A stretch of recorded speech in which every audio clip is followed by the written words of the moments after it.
wabarakatuh. Halo guys, perkenalkan nama saya Rafa Sepik Akbar dari kelas 10 BCM1. Jadi di video kali ini saya akan menjelaskan materi tentang PLTB, yaitu pembangkit listrik tenaga bayu. Sebelum membahas materi ini, untuk pertama kalinya kita belajar PLTB, pasti banyak yang kebingungan dengan penggunaan istilah bayu. Pada umumnya pertanyaannya, maaf. Pada umum pertanyaannya seperti ini. Kenapa sih nggak pakai istilah angin aja? Nah, jadi alasan mengapa menggunakan istilah bayu itu juga belum diketahui secara pasti. Tetapi kemungkinan karena jika menggunakan angin, maka akan menjadi PLTA dong. Sedangkan PLTA itu adalah pembangkit listrik tenaga air. Alhasil digunakanlah bayu sehingga menjadi PLTB.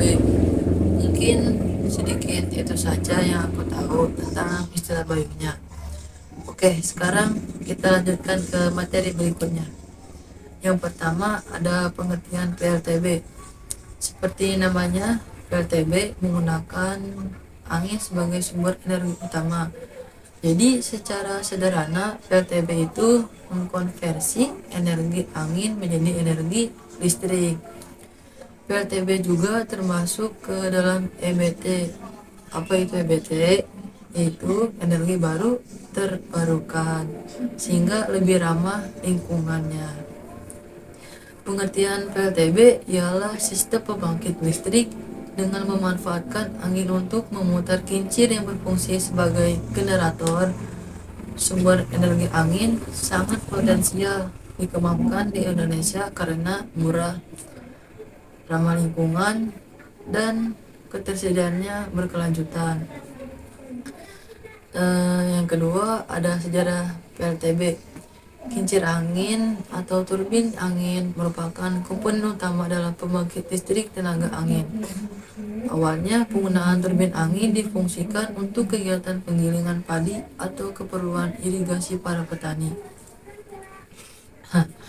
Penggunaan turbin angin sebagai pembangkit listrik pertama kali ditemukan di Skotlandia pada tahun 1887 oleh James Bridge, merupakan seorang sarjana yang menggunakan turbin angin untuk mengisi baterai yang berfungsi sebagai penerangan rumah. Beberapa bulan kemudian, ilmuwan Amerika bernama Charles F. Blues mengembangkan turbin otomatis untuk menghasilkan listrik. Perkembangannya semakin besar hingga tahun 1900. Denmark mempunyai kurang lebih 2.500 kincir angin yang digunakan untuk memenuhi keperluan penggilingan, pompa, hingga pembangkit listrik. Perkembangan turbin angin modern dimulai pada tahun 1931, yaitu diawali dengan pembangunan kincir angin di Yalta, Uni Soviet. Dan yang ketiga ada kriteria angin.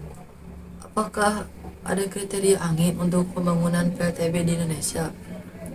Pastinya ada dong. Hal ini karena kriteria tersebut menentukan jumlah besar kecilnya daya listrik yang keluar. Kriteria pertama ialah intermittent. Diharapkan angin selalu ada walaupun tidak kontinu karena diperlukan adanya studi ketersediaan angin. Kriteria kedua ialah kecepatan angin. Kecepatan angin di setiap daerah itu berbeda-beda dan bervariasi. Biasanya angin yang berada di kawasan daratan tinggi atau pantai memiliki kecepatan angin yang tinggi dibanding dengan di kawasan daratan rendah. Dan kriteria ketiga adalah densitas angin yang merupakan energi angin yang tersedia pada aliran angin melalui penampang permukaan dalam keadaan tegak lurus dalam satu waktu.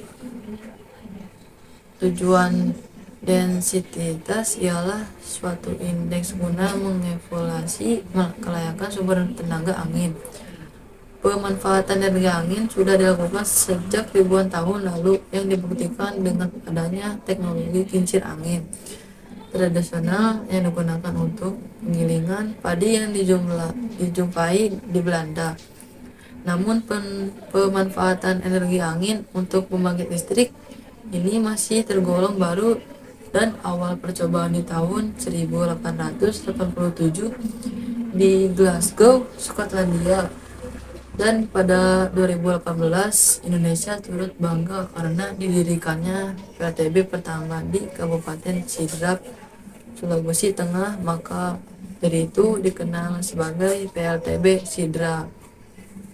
Pembangkit listrik awalnya dibangun pertama kali oleh PLA Core di abad ke-19 yang berasal dari Denmark, tepat setelah selesainya Perang Dunia yang Pertama.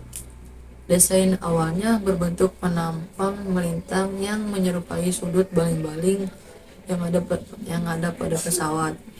Sekarang ini dikenal sebagai turbin. Yang keempat, ada komponen pada PLTB. Apa aja sih komponen utama dalam PLTB? Komponen utama pada PLTB diantaranya meliputi sebagai berikut. Pertama, baling-baling yang berfungsi untuk menangkap angin dan mengubah menjadi tenaga rotasi poros. Kedua, gearbox yang berfungsi untuk meningkatkan kecepatan poros. Ketiga, brake system yang berfungsi untuk menjaga putaran poros agar bekerja secara aman dalam kecepatan yang cepat. Yang keempat, ada generator, yaitu sebagai penghasil energi listrik. Yang kelima, ada baterai yang berfungsi untuk menyimpan energi listrik yang sudah dihasilkan sehingga ketika kecepatan angin menurun, energi angin tetap bisa disuplai dengan adanya baterai. Dan yang terakhir yaitu yaw control yang memiliki fungsi untuk menyesuaikan posisi turbin dengan sesuai perubahan arah angin dan hanya untuk berkapasitas besar. Untuk turbin berkapasitas rendah dapat menggunakan tail fan. Dan yang kelima, ada cara kerja PLTB. Cara kerja pembangkit listrik tenaga angin berawal dari hembusan angin yang akan memutar bilah dan poros turbin. Selanjutnya, putaran tersebut menggerakkan generator untuk menghasilkan energi listrik. Pemasangan generator menggunakan bahan ferromagnetik permanen yang di sekelilingnya berbentuk kumparan kawat yang disebut stator. Saat stator ini mengalami perputaran, akan terjadinya perubahan flux yang dapat terjadi akibat tegangan dan arus tertentu. Dan yang keenam, ada keunggulan pembangkit listrik tenaga angin. Sebagai salah satu energi alternatif untuk membangkitkan listrik, tentu sumber pembangkit ini memiliki keunggulan dibanding pembangkit listrik lainnya. Antara lain, angin merupakan sumber energi terbarukan sehingga tidak akan pernah habis. Sebagai sumber energi yang sifatnya jangka panjang, tentu angin bisa diandalkan selamanya.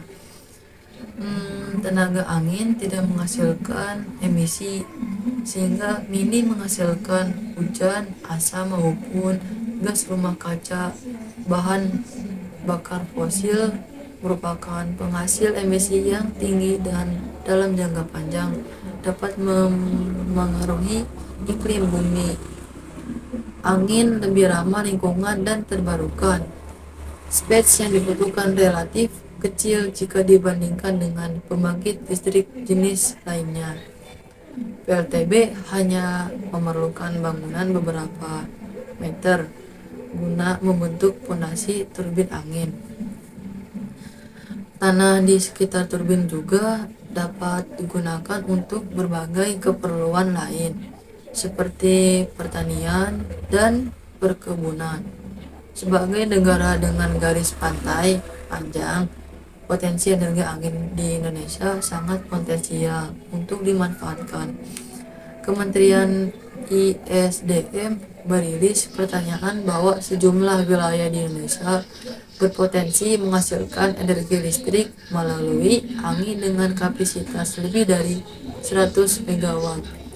Beberapa daerah dengan potensi tersebut adalah Gunung Kidul, Tanah Laut, Belitung Timur, Buton, Kupang, Ambon, Saung Laki, Kei Kecil, Selayar, hingga Sumba Timur. Lokasi lain juga masih dalam tahap pengembangan seiring dengan dorongan Presiden dalam upaya pengembangan sumber daya listrik untuk memenuhi kebutuhan industri dan masyarakat. Dan yang terakhir ada kelemahan pembangkit listrik tenaga angin.